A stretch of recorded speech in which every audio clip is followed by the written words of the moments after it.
Welcome back to the Mango Foxy channel. How you doing? Come on in. Today we are talking about that time Nickelodeon decided to make a show with their first sitting robot sidekick. That's right, today we're talking about none other than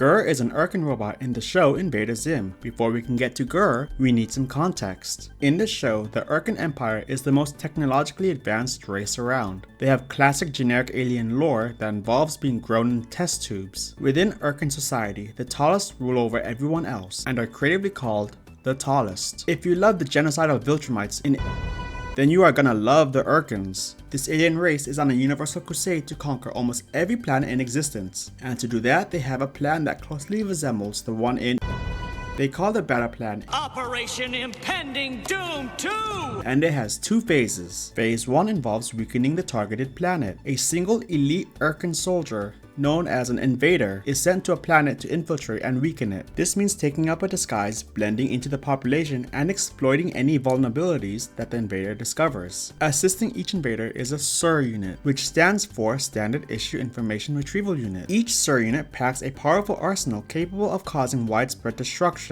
Basically, they are chibi versions of the Terminator.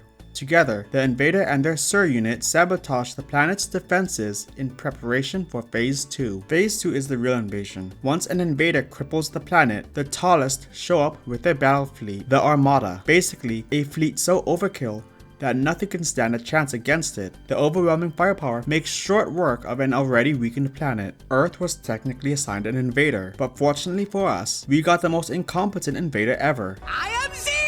You see, before Impending Doom 2, Zim was part of the original Impending Doom, and the reason there had to be an Impending Doom 2. While Zim was still on his own planet, he gave the order to attack, and displaying zero brain cells, Zim outright ignored his own troops when they told him, But sir, we're still on our own planet! Silence!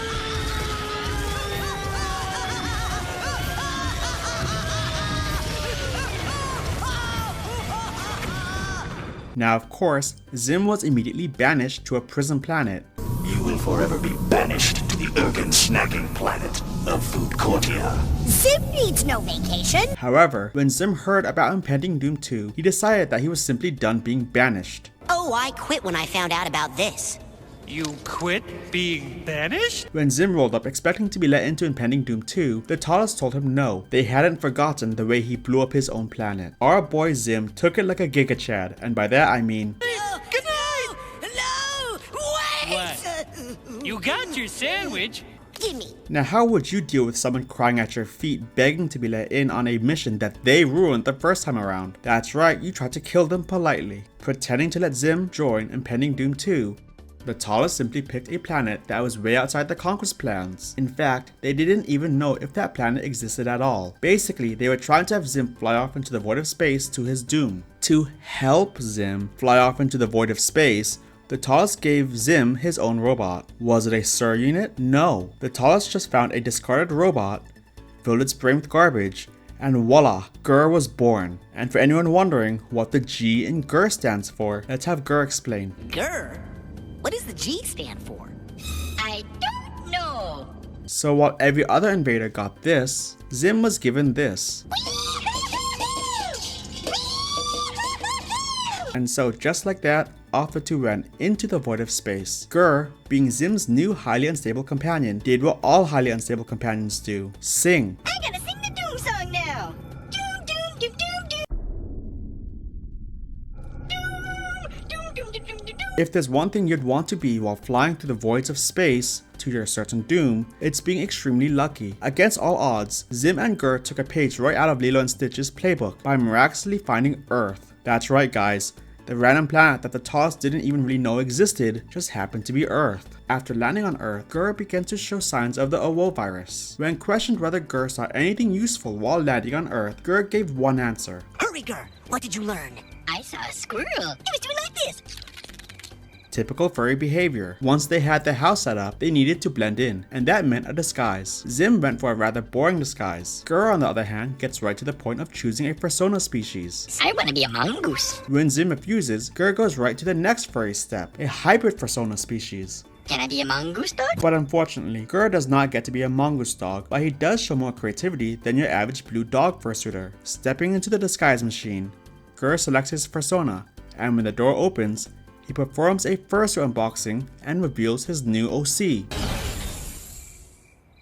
Genius! That's right, GIR chose to be a green dog with black legs and arms that complement his color scheme. I for one love green on black, it's just such a cool color scheme.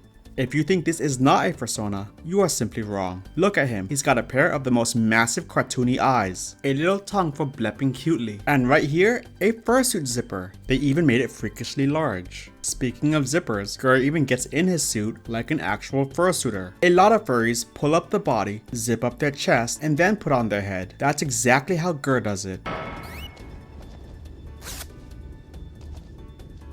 I really can't emphasize how much I like GIR's costume. Green and black is a fantastic color scheme, and the eyes and tongue really lend itself to a cute and cartoony look. I would bet anything that a GIR fursuit would look amazing in real life. Mango, look at these GIR fursuits! And this one's hot. It's one thing to dress like a furry, but only real furries act like furries. So let's talk about GIR's character. In addition to liking his little dog costume, GIR is the embodiment of raw ADHD and autism. Did you tell GIR to do something?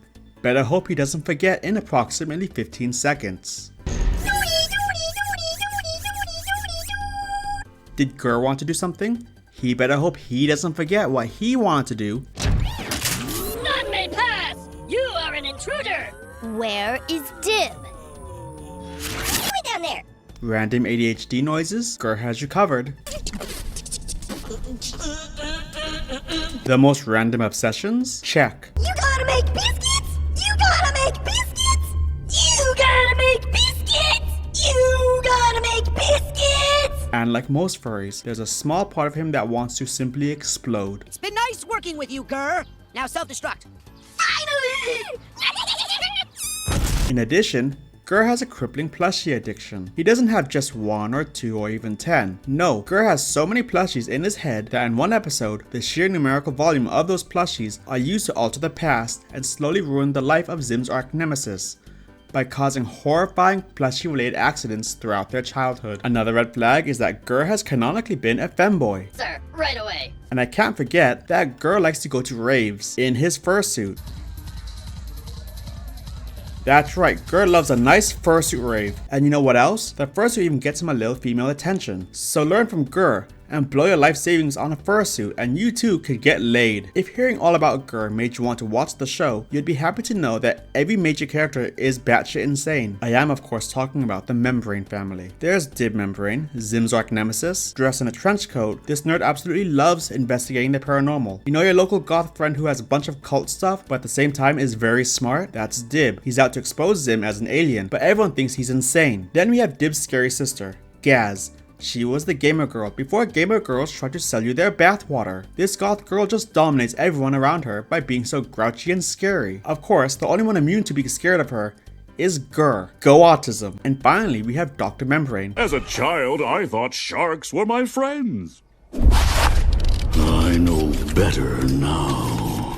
This guy is basically a comically smart scientist. No, seriously, if the power system of the whole goddamn planet were to go down, Dr. Membrane really would be the type of guy to just turn it back on. Power is restored to the Earth once more. It's a good thing I exist! Together, this cast of characters turn Invader Zim into a really funny and really dark comedy. I can't express how special this show is. Adventures range from slice of life situations, like Zim trying to survive parent-teacher night. I'm sorry, but I'm very busy right now. We're testing some highly unstable... No! You have the mixture all wrong! To extremely wild stuff, like Zim harvesting the organs of children and eating them. Alright, after hearing all of that, you might think Invader Zim was very popular. If you ask anyone who was a kid in the 2000s, they would think it's super popular. You would both be wrong. Invader Zim had 2 seasons. The second season was cancelled mid-development. Why was it cancelled? I want you to guess the age group Invader Zim was targeted at. Remind yourself that one episode focused on Zim harvesting and consuming the organs of children. Have your answer? Well, you're wrong. For some reason, Nickelodeon decided that the target audience for Invader Zim was 2 to 11-year-old kids. The show was very popular among 14 to 18-year-olds, but Nickelodeon was too obsessed that 2 to 11-year-old kids did not like the show that they just cancelled the entire thing. In a very cruel twist of fate, the show did much better as a rerun. In 2010, the reruns of Invader Zim were the second highest rated show on Nicktoons, right behind Avatar the freaking Last Airbender. I really want to know what the thought process was, targeting a dark comedy at 2 to 11-year-olds and then being surprised when they didn't like it, despite being cancelled so hard that it only aired 1.5 seasons. Invader Zim left a massive mark. You know Aang from Avatar the Last Airbender? The co-creator of that show said that Aang was inspired by a character he designed on Invader Zim. The creator of Steven Universe has credited Invader Zim for getting her into art and therefore the show itself. And the creator of Hell of a Boss and Hazbin Hotel has said that Invader Zim was a huge influence for her, which is telling since the voice of Zim went on to play Moxie. Grr! We have to program the parents to learn human social behavior if they are to join me for parent-teacher night. Is she blind? Suffering some form of brain damage? But none of that really matters. What you really want to know is whether GIR is in fact furry bait. There's only one way to find out. Yep, furry bait. Thank you so much for watching. If you like this video, please like and subscribe. And if you really like this video, consider becoming a channel member or a Patreon. Got any furry bait you think I should cover? Leave a comment letting me know. And I will see you in the next one. Stay safe out there. Bye.